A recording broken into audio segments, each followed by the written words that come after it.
Okay, to add students to the notebooks, we really need to go back to the notebook manager. Let me just close this down so we see where we're going from. So if I click on the Microsoft Home, Class Notebook, we come to these four icons again. If we now choose Add or Remove Students, so we've now got the notebooks that we can use. Got 9A, let's add students for 9A. I believe that I called them 9KWI. So if I enter in here 9KW, there we go. It brings up a list of all my groups. I've got my 9KWI group. Click on that. And then next, I could add many more groups in there, but it gets very fiddly. You don't want lots and lots. Just about one set is enough for one notebook. And although I've added them, it's not changed the notebooks at the moment. So when I click update, it will create a notebook for each student with all their sections in, and we can have a look at that shortly. There we go. So it's ready for me. So I can now open this up in OneNote Online. Again, if you open it up in OneNote, that's assuming you have OneNote on your device or your computer.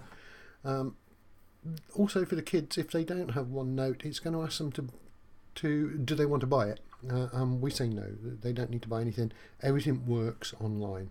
So let's keep things online.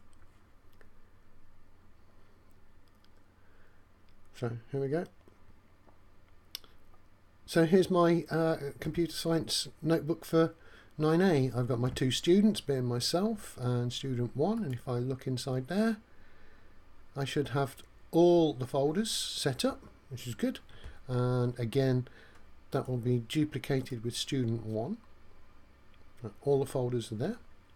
Now let's say that student 1 was a special kind of student who needs his Meg, or he's a PP student, let's say. So I need to change the colour of the tab here so that the sticker on the front of the book is yellow. If I hold down, right click and choose section colour, I can choose yellow for the section colour. So student 1 has got a yellow section. The other student, when I click on the Meg section, has got a different colour altogether. So that's useful to play around with. Now the problem that we've got at the moment is there is no Meg section for either student.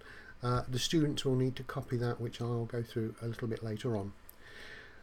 The collaboration space should be empty. We deleted everything out of there, and the content library should mirror the students library. There we go, and it does.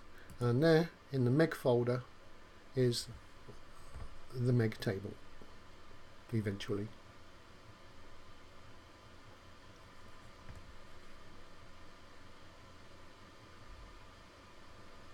And there we go. So there's our Meg page with the table on for term 1 to 6. So that's setting up a notebook. I think it's time to have a look at it from a student's point of view.